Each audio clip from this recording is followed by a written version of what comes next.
Turma de Processo Civil, Execuções. Pessoal, vamos chegando para mais uma videoaula aqui no YouTube. Desta vez para a gente tentar fazer uma revisão integral do conteúdo que trabalhamos até este momento do semestre, tendo em vista a nossa primeira prova. Então a gente vai revisitar os pontos mais importantes da matéria, mais um material este, portanto, de estudo para você se preparar para a sua primeira avaliação. Lembrando que você já recebeu 2 apostilas de exercício com 99 assertivas comentadas, com gabarito e comentadas. Eu remeto vocês à leitura deste material que vai ajudar muito. Então você tem aquele material, você teve as nossas aulas e agora vai ter essa videoaula de revisão. Senhores, pois bem, cumprimento de sentença. Senhores, olha só. O que é importante a gente lembrar aqui?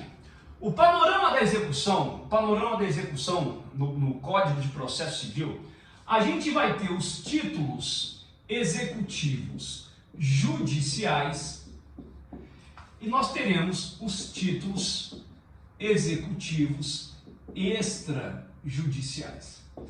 Qual que é a diferença? Ora, a pretensão executiva, então, ela pode se embasar em uma decisão judicial, ou seja, houve um processo prévio e em razão deste processo se prolatou uma decisão que reconheceu uma obrigação.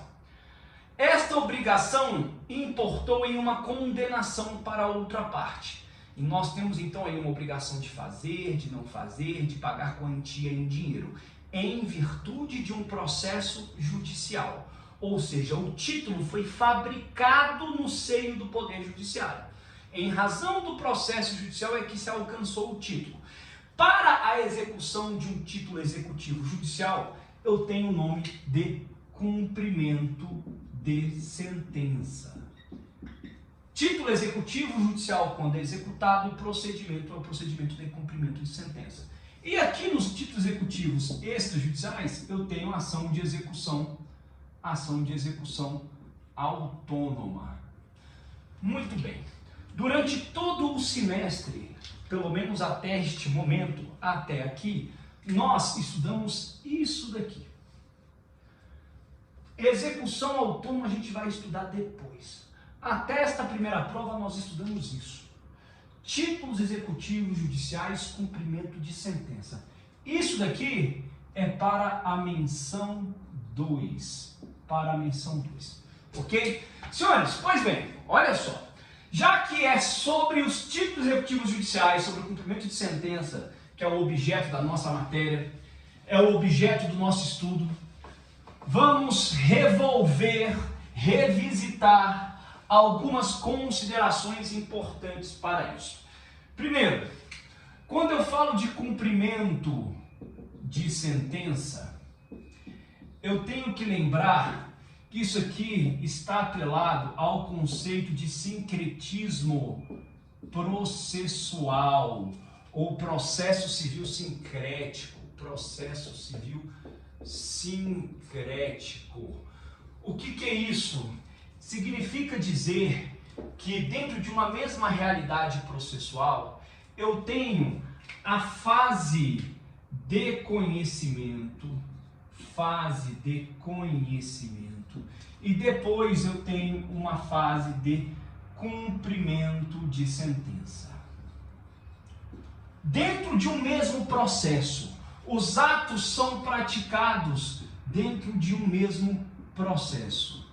Ocorre que aqui, depois que a sentença é prolatada, então eu inauguro aqui o cumprimento de sentença. Aqui está a sentença. Aqui eu manifesto a minha pretensão, eu inauguro o cumprimento de sentença. Senhores, quando o cumprimento de sentença é inaugurado, a gente pressupõe, claro, já que nós estamos dentro de uma mesma realidade processual, que o executado, aquele que foi condenado, nós podemos estar diante de uma obrigação de fazer, não fazer, de entregar coisa, uma obrigação de pagar quantia.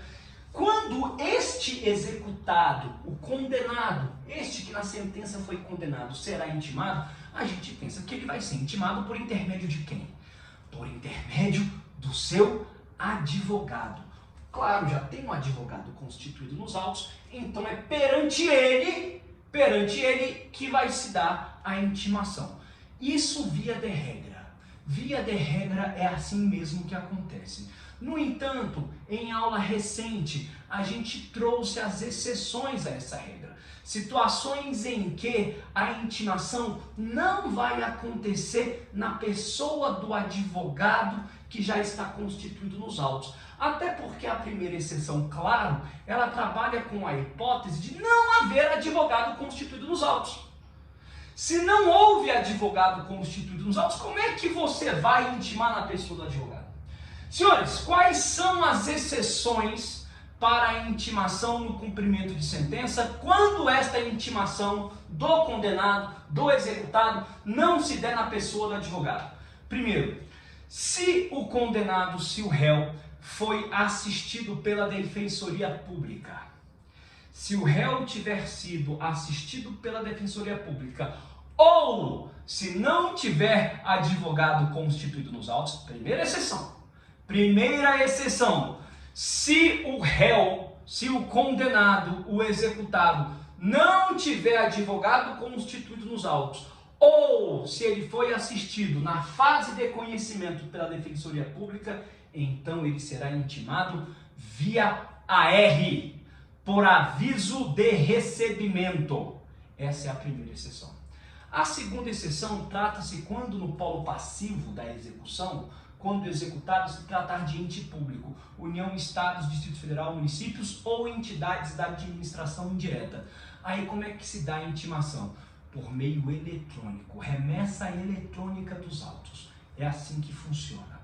Terceira exceção, se o réu foi declarado rével na fase de conhecimento, apesar de ter sido citado por edital. Terceira exceção, o réu citado por edital, não obstante haja sido citado por edital, foi declarado rével. Então, como se dará a intimação deste executado na fase de cumprimento de sentença? Ele será também intimado via edital. E por último, caso a condenação tenha acontecido, mas o credor não exerceu a pretensão executiva no prazo de 1 ano. Decorrido um ano, então, a partir disso, a partir de um cumprimento de sentença, após 1 ano do trânsito em julgado, então a intimação será pessoal. Essas são as 4 exceções. Via de regra, sim. Inauguramos o cumprimento de sentença, e a intimação do condenado e do executado será por intermédio do seu advogado. Nestas 4 situações, contudo, a gente estabelece as exceções em que a intimação não se dará na pessoa do advogado. Beleza? Senhores, muito bem. O processo civil sincrético, portanto, ele nos traz este cenário. Dentro de uma mesma realidade processual, eu observo as 2 fases. A fase de conhecimento, que precede a formação do título executivo, e a fase de cumprimento de sentença. A rigor, via de regra, o executado é intimado por intermédio do seu advogado, salvo as 4 exceções que acabamos de manifestar. Você dá um pause, então você volta o vídeo, que são as 4 exceções para a intimação do executado em nome do advogado. Beleza? Senhores, vamos apagar isso aqui.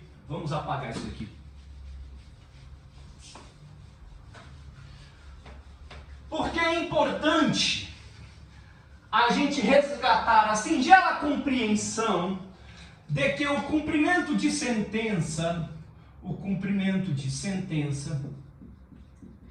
ele está atrelado a um título executivo judicial, e esse título executivo judicial, ele pode estabelecer uma obrigação de pagar quantia,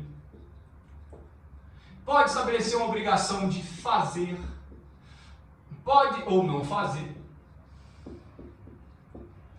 ou uma obrigação de entregar coisa. Entregar coisa. Tá? Senhores, o que eu quero asseverar aqui com vocês? Primeiro, aqui é a única modalidade em que nós temos a impugnação.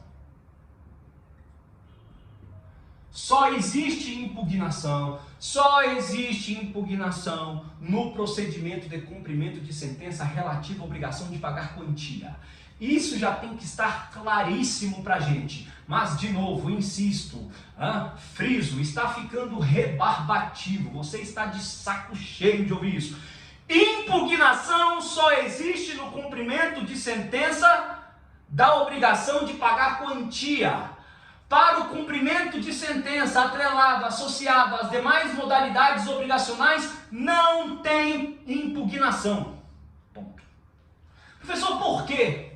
Porque no cumprimento de sentença de pagar a quantia, atente-se a isso, vai que eu te pergunto esse negócio. No cumprimento de sentença relacionada à obrigação de pagar quantia, é o único procedimento que descamba, que propicia, que nós temos por consequência um adentramento no acervo patrimonial do executado. O executado pode ser privado de seus bens. Por quê? Porque exatamente em razão dos bens que possuir, que porventura a pretensão executiva, o saldo crédito que está sendo executado, pode ser adimplido. Como é que eu satisfaço um crédito? Como é que eu satisfaço o pagamento de uma dívida? Ora, se não houver o pagamento espontâneo, o adimplemento espontâneo, voluntário, eu terei que buscar bens no acervo patrimonial do executado para satisfazer esse crédito. E aí você já sabe que quando eu pego um bem do acervo patrimonial do executado, o primeiro ato que se estabelece é o ato de penhora. Primeiro eu penhoro. É assim que funciona. O cara não me pagou. E agora? O que eu faço? Bom, agora eu vou atrás de bens dele. O primeiro ato é a penhora. A penhora é um ato constritivo. Ele diminui o poder de disposição do executado sobre a coisa, do dono sobre a coisa. O meu carro pode estar na garagem, está em minha posse. Eu vou sair daqui, vou ligar o carro, vou me deslocar com ele, o carro está comigo. Eu possuo diretamente o carro, mas o meu poder de disposição sobre ele está constrito, está prejudicado em razão de uma penhora. A penhora é um ato constritivo. Eu não posso pegar meu carro e vender, porque eu não vou conseguir, porque ele está bloqueado. Foi penhorado o meu carro. Depois que eu penhoro, aí abrem-se algumas possibilidades. Depois que há a penhora sobre o bem, o que o exequente pode fazer? O exequente pode falar assim: bom, eu me interessei por esse carro do Caio. Esse carro do Caio vale 70 mil, praticamente é o valor da dívida. Beleza. Então o exequente se interessou pelo meu carro. Ele adjudica o meu carro. Adjudicar. O que é adjudicar? É pegar para si o bem como forma de pagamento. Ele adjudicou. Então penhora primeiro, depois a adjudicação. Mas pode ser que ele não queira adjudicar. Pode ser que depois da penhora ele queira vender o meu carro. E aí leva o meu carro para uma alienação pública, para um leilão. E aí o produto daquela venda transforma aquele bem em dinheiro e o dinheiro vem satisfazer a dívida. Senhores, é exatamente em razão do procedimento de cumprimento de sentença relacionado à obrigação de pagar quantia, seu único procedimento, que avança para o acervo patrimonial do executado, e a Constituição diz que ninguém será privado de seus bens sem o devido processo legal. Logo, se estabelece aqui um instrumento que é a impugnação para o exercício do contraditório, para a ampla defesa. Os outros procedimentos, eles a rigor não vão ter essa consequência. A rigor não. Via de regra, não. O máximo que pode acontecer, e você já sabe, a nossa aula é de revisão, é que no procedimento de cumprimento de sentença das obrigações de fazer, não fazer e entregar coisa, porventura a coisa a ser entregue se deteriorou, a coisa a ser entregue se perdeu, a obrigação de fazer se tornou inútil. E aí você converte a obrigação de fazer, não fazer, ou a obrigação de entregar coisa, você converte em perdas e danos. Quando você converte em perdas e danos, aí sim, o que acontece? Você passa a trilhar novamente o procedimento de cumprimento de sentença da obrigação de pagar quantia, porque você converteu em perdas e danos.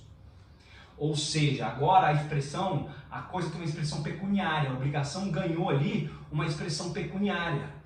Por quê? Porque a coisa se perdeu, a coisa se deteriorou, a obrigação se tornou inútil para o exequente. Se converte em perdas e danos. Aí o procedimento passa a ser do cumprimento de sentença de pagar quantia. Senhores, impugnação, portanto, só nesse procedimento. Professor, mas e aí? Com relação às outras modalidades obrigacionais, como é que o executado se defende? Boa pergunta, mas a gente vai lembrar o seguinte. Aqui, no procedimento de cumprimento de sentença de pagar quantia, o exequente tem que requerer o cumprimento de sentença. Depende do exequente. Depende da formulação de um requerimento dele. Sem que o credor, sem que o exequente manifeste, inaugure volitivamente o cumprimento de sentença, não tem cumprimento de sentença. Só tem cumprimento de sentença se o requerente, se o exequente, se o credor inaugurar o cumprimento de sentença. Não cabe a inauguração do cumprimento de sentença na obrigação de pagar quantia de ofício. De ofício não pode. Mas para essas aqui, sim. Para essas daqui, sim, pode haver o cumprimento de sentença de ofício. Tá? Aqui, obrigação de fazer, não fazer e entregar coisa, pode ser de ofício. Pode ser de ofício. Ora, quando o juiz estabelece ali na decisão uma busca e apreensão, uma multa, ele lança a mão de medidas coercitivas, tendo em vista com o propósito de constranger o executado ao adimplemento da obrigação. Busca e apreensão, remoção de pessoas, aplicação de multa, tudo isso daí é para tentar o que? Constranger o executado ao adimplemento da obrigação. Contra essa decisão, pode o executado se insurgir mediante recurso. Mediante recurso. Qual que é o recurso? Agravo de instrumento. Então o executado ele tem meio de defesa. O meio de defesa aqui vai ser um meio de defesa recursal, vai ser uma via recursal. A impugnação só aqui. Tá? Só no cumprimento de sentença relacionada à obrigação de pagar quantia. Beleza? Ok? Senhores, maravilha. Vamos apagar aqui. Vamos apagar este quadro. Você já sabe que a impugnação, portanto, só é possível no cumprimento de sentença de pagar quantia. E você sabe que a única modalidade de cumprimento de sentença que depende de requerimento do credor do exequente também é o cumprimento de sentença relativo à obrigação de pagar quantia. Ponto. Tá? Olha aqui, vem pra cá. Vem pra cá. Vamos lembrar do seguinte. Aqui, ó, na obrigação de pagar quantia, no cumprimento de sentença da obrigação de pagar quantia, eu tenho aqui a inauguração, eu tenho aqui a fase de conhecimento, vou colocar aqui a sentença, tá? Sentença, ok? Aqui está a petição inicial, só para a gente ilustrar, petição inicial, sentença, e aqui eu tenho a petição que inaugura o cumprimento de sentença. Beleza? Muito bem. Senhores, olha só. A partir daqui, com a intimação do executado, tá? ele vai ter 15 dias. 15 dias para pagamento. E aí a gente vai ter mais 15 dias para a impugnação.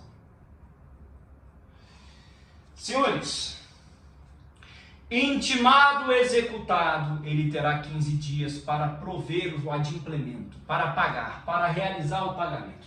Tá? 15 dias. Exaurido o prazo, se este prazo de 15 dias aqui, ó, se este prazo de 15 dias for exaurido, e aí? O que acontece? Acontece o seguinte, acontece multa de 10%, e honorários, também a razão de 10%. Multa de 10%, honorários de 10%. Essas são as consequências. Basta o exaurimento do prazo. Basta o escoamento do prazo. Escoado o prazo de 15 dias, incide multa de 10% e honorários de 10% sobre o valor original. Tá? Muito bem. Senhores, automaticamente passa a correr o prazo de 15 dias para quê? Para impugnar. Automaticamente, independentemente de nova intimação. Terminou hoje o prazo de 15 dias, amanhã é dia útil, então amanhã começa a correr o dia 1 do prazo da impugnação. Simples assim. Simples assim. Tá? Senhores, olha só. A impugnação, ela enseja novos honorários. Eu tenho honorários devidos em razão da impugnação? Cuidado! Não há novos honorários se a impugnação for rejeitada. Ah, professor, então a impugnação é apresentada, o executado perde e não tem novos honorários? Não tem. Não há novos honorários em razão da impugnação sendo esta rejeitada. Todavia, se a impugnação for acolhida, aí você vai ter uma inversão do ônus da sucumbência. Aí os honorários passam a ser devidos para o executado. Ok? Súmulas 517 e 519 do STJ. Você tem um material complementar compartilhado no início do semestre. Aí teve gente que falou assim, não, mas o pessoal lá que... Não, porque o material complementar substituiu a aula. Material complementar, material de leitura. Você teve videoaula correspondente, você tem aqui, me dói até hoje, né? As injustiças da vida. Mas pronto. Então não cabem novos honorários se a impugnação for rejeitada. Se a impugnação for acolhida, inversão do ônus da sucumbência, aí os honorários serão devidos em favor do executado. Simples assim.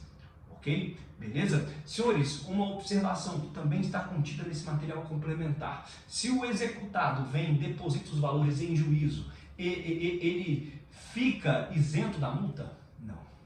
O depósito dos valores em juízo, seguido da impugnação, não quer dizer nada. Por quê? Porque o exequente não tem disposição sobre o dinheiro. Você não impugnou. Se o executado fez o depósito em juízo, mas impugnou, então ele ainda vai incidir na multa. Por quê? Porque o credor não tem disposição sobre o dinheiro. Tá? Então que fique muito claro isso daí. Beleza? Maravilha. Vamos apagar. Ah, vem cá. Contra a fazenda, anota aí, você já sabe. Contra a fazenda pública, cabe honorários? Não. Via de regra, não. Vamos colocar um tópico aqui? Ah, legal. Olha só. Contra a fazenda pública, cabem honorários no cumprimento de sentença? Vamos colocar aqui assim, ó. Estamos derramando conteúdo, né, pessoal? É revisão, olha aqui, ó. Honorários no cumprimento de sentença em face da fazenda pública. E aí, cabe? Artigo 87, não, artigo 85, parágrafo 7º. Não cabe, se não foi impugnada. Se não foi impugnada. Tá? Se não foi impugnada. Não serão devidos honorários se não houver impugnação. Então, no cumprimento de sentença em face da Fazenda Pública, os honorários só serão devidos se a Fazenda impugnar. Não teve impugnação, não cabe honorários. Ponto. Mas eu tenho uma súmula do STJ, súmula 375 do STJ, que fala o seguinte: quando se tratar de ação coletiva,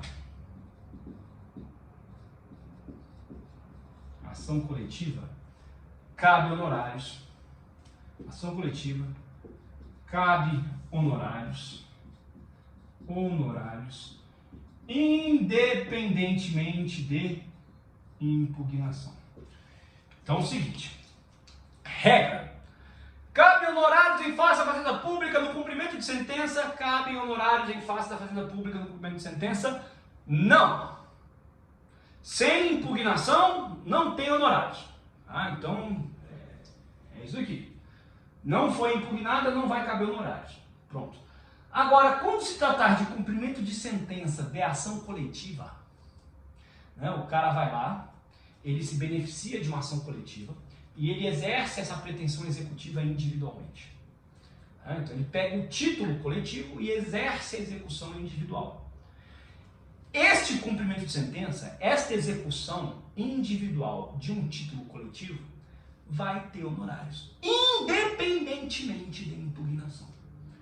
Então, o crivo, a distinção, ela é muito singela. Se tratar de execução individual oriunda de título de ação coletiva, independentemente de impugnação, os honorários serão devidos. Agora, a regra geral é: se não houve impugnação, não caberão honorários. Artigo 85, parágrafo 7º do CPC. Beleza? Ok? Maravilha. Então a gente já paga aqui de novo. Coisa boa. Vem cá. Vem cá. E o cumprimento provisório e o cumprimento definitivo, hein? Lembra disso? Cumprimento provisório, cumprimento definitivo. Cumprimento provisório, cumprimento definitivo. O cumprimento provisório, o que eu tenho que entender? Decisão não transitada em julgado, sem recurso dotado de efeito suspensivo. Decisão não transitada em julgado sem recurso dotado de efeito suspensivo. Cumprimento definitivo. Trânsito em julgado. Essa é a distinção. Ora, o cumprimento provisório, o processo ainda não acabou. O processo ainda não acabou. O cumprimento definitivo, o processo acabou. No cumprimento provisório, eu ainda tenho o processo. A decisão, o meu título, ele ainda pode ser alterado. Pode, porventura, sofrer alguma alteração. Mas o exequente assume o risco de executar. Só que essa execução só será possível se este título que ele está se dispondo a executar não for desafiado, não estiver sujeito a um recurso dotado de efeito suspensivo. Porque se o recurso suspender os efeitos da decisão, eu não tenho como executar. Não se executa aquilo que tem a sua eficácia e os seus efeitos suspensos. É impossível. É assim que funciona. Beleza? Então aqui muito cuidado. Não basta verificar que não houve um trânsito em julgado. Eu tenho que também verificar se o recurso interposto é ou não dotado de efeito suspensivo. Porque se o recurso for dotado de efeito suspensivo, não cabe execução. Ok? Trânsito em julgado, cumprimento definitivo. Simples assim. Beleza, pessoal? Lembram disso? Senhores, no cumprimento provisório, eu consigo alcançar os atos de expropriação? Consigo. No cumprimento provisório, eu consigo promover o levantamento de dinheiro? Transferência de posse? É possível no cumprimento provisório eu tomar penhorar um bem e passar esse bem para mim? É possível bloquear um dinheiro e levantar o dinheiro no cumprimento provisório? É possível. É possível. O cumprimento provisório também está autorizado a atingir os fins últimos da execução. Ah, mas é provisório, professor, e se alterar? Muito bem. E aí você tem que lembrar o seguinte: no cumprimento provisório, os atos expropriatórios que importam em transferência de bens, em alienação de bens, em levantamento de dinheiro, eu pego o bem do cara, penhorei o bem do cara, vou vender, pego o bem do cara, passo para o meu nome, pego o dinheiro que foi bloqueado, levanto. Os atos de expropriação, de desfazimento, os atos de levantamento de dinheiro, de transferência de bens, estes atos são autorizados sim no cumprimento provisório, desde que o exequente ofereça caução idônea.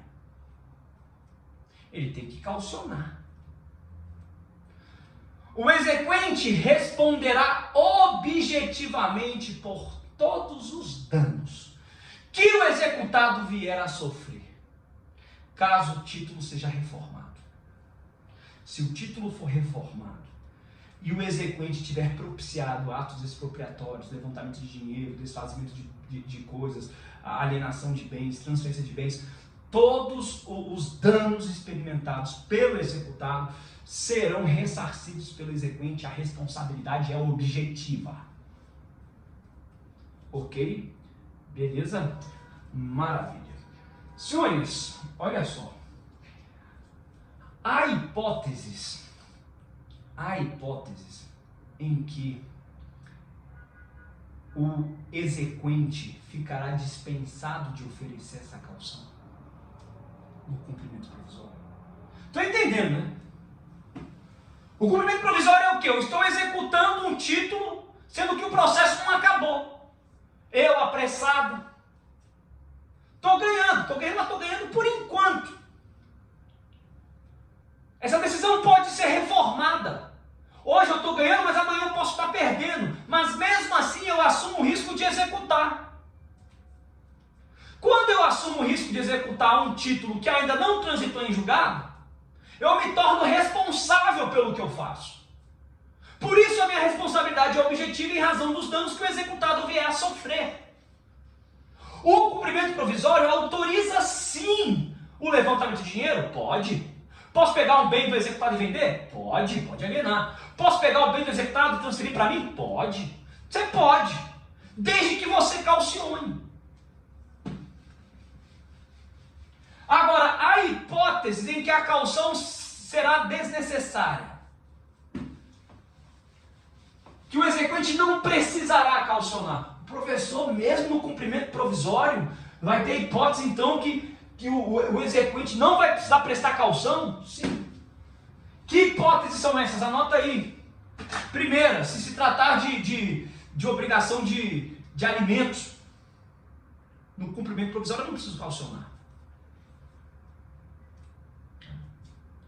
Pela natureza da obrigação. Segunda hipótese, se o processo já estiver em estágio de agravo em recurso especial ou agravo em recurso extraordinário. Porque aí o processo já está acabando. O recurso especial ou recurso extraordinário foi inadmitido. Eu estou interpondo um recurso para tentar destrancar o recurso especial ou recurso extraordinário. Ó, meu amigo, nessa hipótese aí a caução está dispensada. Se o exequente demonstrar premente necessidade. Olha, eu estou necessitado disso daqui. eu preciso disso. Aí o caso concreto vai revelar, é subjetivo mesmo. Se o exequente demonstrar premente necessidade, que precisa daquilo ali, ele pode ser dispensado da causa. Beleza? Ok? Senhores, olha só. Vamos lembrar aqui outras situações. Vamos lembrar do cumprimento de sentença em face da fazenda pública. Vamos. Aliás, antes, estamos aqui derramando conteúdo, né? Olha aqui. A impugnação ao cumprimento de sentença, a impugnação, ela está relacionada a qual procedimento de cumprimento de sentença? Né? Obrigação de pagar, cumprimento de sentença de pagar quantia. Pagar quantia. Ah, muito bem. A impugnação tem efeito suspensivo? Eu tenho, primeiro, eu tenho que oferecer caução para impugnar? Não. Tem efeito suspensivo? Não. Posso obter o efeito suspensivo? Posso. É possível? Ah, pode. Pode ter efeito suspensivo. Então, a impugnação, ela está relacionada ao procedimento de pagar quantia. Eu preciso caucionar alguma coisa para impugnar? Não. Quando eu manifesto a impugnação, isso suspende a execução? Não. Mas pode suspender? Pode. Para que a impugnação tenha efeito suspensivo, o que eu preciso? Eu preciso de demonstrar plausibilidade do direito, mais perigo de dano, mais caução. São esses três requisitos. Tá? Então, para impugnar, preciso caucionar? Não. Tem efeito suspensivo? Também não. Mas se quiser efeito suspensivo, eu posso correr atrás? Posso. Esses três requisitos. Beleza? Ok? Maravilha. Cadê o apagador? Tá aqui. Senhores, execução contra a fazenda pública. Execução contra a fazenda pública. Cumprimento de sentença em face da fazenda pública. Você lembra que a gente pode ter o pagamento mediante precatório ou mediante RPV. RPV, 60 salários mínimos União, 40 salários mínimos Estados, 30 salários mínimos municípios. Tá? Esse aqui é o teto. É o teto. Tá? Acima desse teto, o pagamento se dá mediante precatório. Para o recebimento de precatório, eu quero lembrar que eu tenho uma super preferência. Quem é que tem a super preferência? Os idosos e os portadores de doença grave reconhecidos em lei, detentores de crédito de natureza alimentícia. Ponto. Esses são o primeiro da fila, a super preferência. Idosos e os portadores de doença grave, detentores de crédito de natureza alimentícia. Acabou. Quem vem em segundo lugar? Os credores, também titulares de crédito de natureza alimentícia, mas que não sejam idosos e que não sejam portadores de doença grave. Então, a gente tem os titulares de crédito de natureza alimentícia, mas terão superpreferência os idosos e os portadores de doença grave. Em segundo lugar, os titulares de crédito de natureza alimentícia que não sejam idosos e portadores de doença grave. E aí depois eu vou ter que observar a ordem cronológica de apresentação. Agora, lembrando que, mesmo para esta superpreferência, o titular do crédito ele não vai receber tudo na superpreferência. Ele vai receber, ele tem a superpreferência até um limite. Qual que é o limite da superpreferência? 3 vezes esse valor aqui.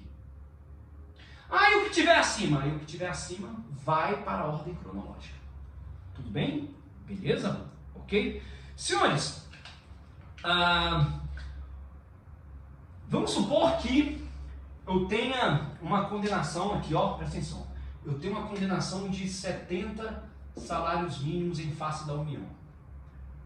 Só que desses 70 aqui, eu tenho, na verdade, eu tenho 56 salários mínimos para a parte, tá? E tenho 14 salários mínimos de honorários. Aí eu pego esses 14 e decotei, não é isso? Ficaram 56, beleza? Ficaram 56. Ora, o fato de eu ter decotado os 14 salários mínimos deixou o crédito da parte dentro do teto para receber mediante RPV. Pode isso? Não. Eu olho o global. A parte, mesmo titularizando 56, ela vai ter que receber mediante precatório, porque está acima do teto. 70 está acima do teto. Ah, professor, mas eu decotei. Não importa. Você tem que olhar globalmente. A parte não vai poder receber mediante RPV. E o advogado pode? O advogado pode. Os honorários do advogado podem ser recebidos mediante RPV. A parte não. Beleza? Ok? Senhores, eu estava falando sobre a superpreferência dos idosos, né? A idade ali de 60 anos. Vem cá. Em que momento é aferida essa idade? No momento da expedição do precatório ou no momento do prazo de pagamento? O Supremo Tribunal Federal decidiu o quê? Se no curso do prazo de pagamento a pessoa se tornar idosa, ela já passa a gozar da superpreferência. Não é, a idade não é aferida no momento da expedição do precatório. Tá? É uma observação importante. É possível compensar? Eu tenho um crédito contra a Fazenda Pública, em razão de um processo, só que a Fazenda Pública também é minha credora, porque eu devo aí algum imposto. Pode haver compensação? Pode. Pode haver compensação. Tá? O presidente do tribunal vai intimar a Fazenda Pública, fala assim, ó, vocês vão ter que pagar para o Caio esse valor aqui. Vocês têm aí algum crédito com o Caio? O Caio está devendo alguma coisa? Se sim, vocês têm vontade, desejo de compensar, a Fazenda Pública terá 30 dias, a partir da intimação, 30 dias para manifestar interesse na compensação. Senhores, não importa que a Fazenda Pública manifeste interesse na compensação, eu tenho que concordar com isso. A compensação só será viável se eu concordar. Se eu não concordar, não será viável. Beleza? Ok? Ok? Maravilha. Senhores, bom, vamos, bola pra frente, né? Bola pra frente. Os honorários contra a Fazenda Pública a gente já viu? Já vimos.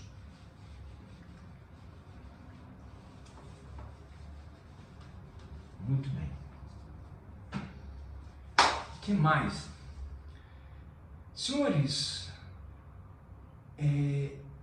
execução e cumprimento de sentença da obrigação de pagar alimentos. Nós temos dois procedimentos possíveis. Lembram disso? 2 procedimentos possíveis. Aqui, ó.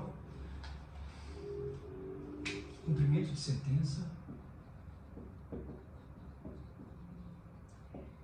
Obrigação de pagar alimentos. Até as últimas 3 parcelas, eu posso executar pelo rito da prisão civil. Tá? Para além das últimas 3 parcelas, então o procedimento vai ser de pagar quantia. Eu posso começar um e depois mudar? Eu posso começar pelo rito da prisão civil e mudar porque você vai pagar quantia? E vice-versa? Posso. Posso. É possível. Né? É claro que isso daqui, eu só posso fazer esse caminho aqui se contar das últimas 3 parcelas. Senhores, não é porque eu estou executando as 3 últimas parcelas que eu tenho que executar pelo rito da prisão civil. Eu posso optar pelo procedimento de pagar quantia, mas depois eu posso migrar. Por exemplo, eu estou executando a parcela do último mês, muito bem, pelo procedimento de pagar quantia. Não acho bem nenhum, o cara tá liso, não tem dinheiro, nada. Bom, essa execução infrutífera, e agora? O que eu faço? Então agora eu migro para o rito da prisão civil, porque aí o cara é preso, em ele sendo preso, ele pode, esse dinheiro aparece de algum lugar. A prisão é um instrumento coercitivo. Senhores, lembram do princípio da patrimonialidade? Nós tivemos uma aula de princípios. O que é o princípio da patrimonialidade? A execução, ela se conduz pelo princípio da patrimonialidade. A prisão civil não é uma exceção a este princípio. Não é. O devedor responde à execução com os seus bens, e não com a custódia do seu corpo. Não é com a privação da sua liberdade. Isso aqui é só uma ferramenta coercitiva. Tanto que, se ele ficar preso por até 90 dias, que é o tempo que ele pode ficar preso por até 90 dias, se ele ficar preso por até 90 dias e não pagar, a dívida não foi adimplida não, a dívida continua. Não é que ele responde com a prisão, não, ele responde com o seu patrimônio. A prisão é só uma ferramenta coercitiva para o cara pagar, só isso. Beleza? Tá bom? Senhores, maravilha, maravilha, coisa boa. Olha só.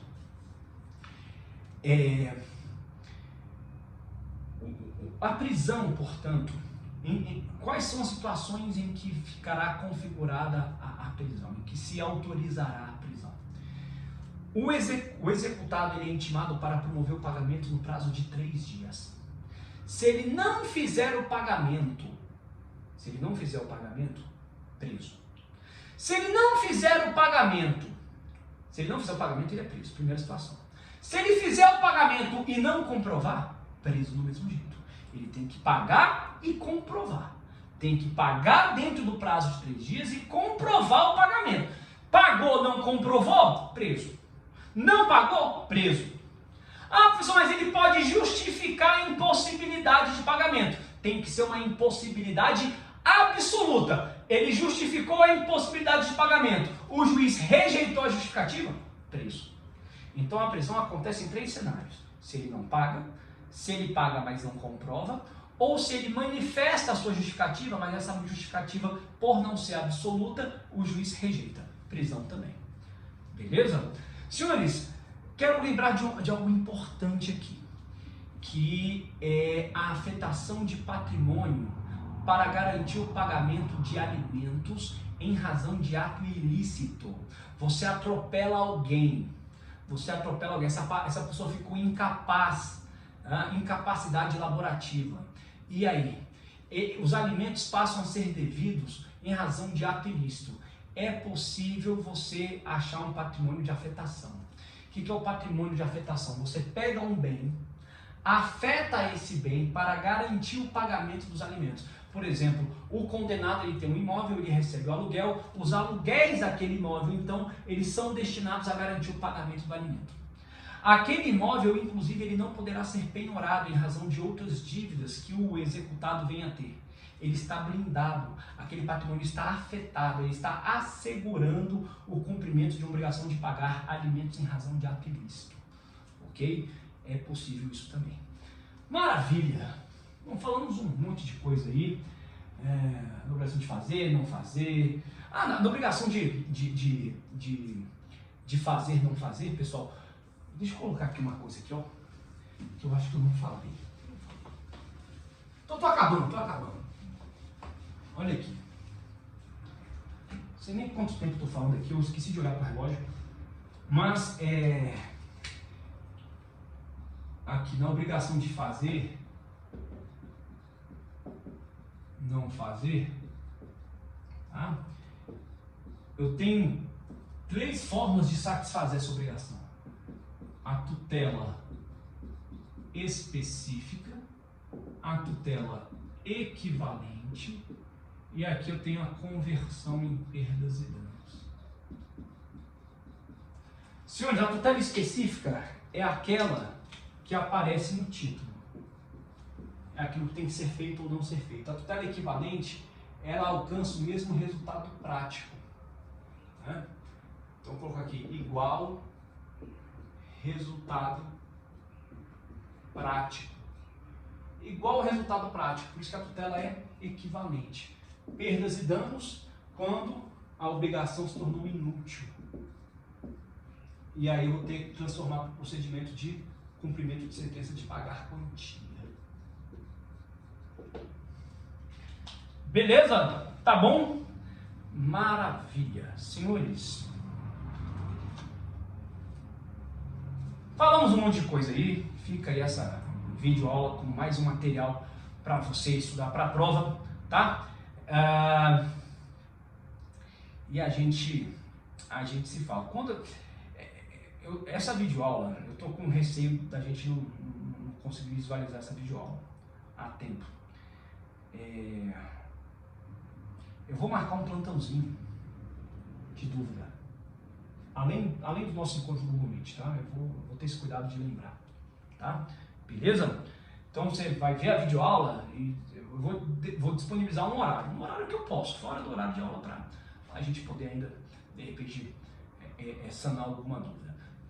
Minha sugestão, essa videoaula, material dos exercícios, apostila 1 e 2, gabarito comentado, né?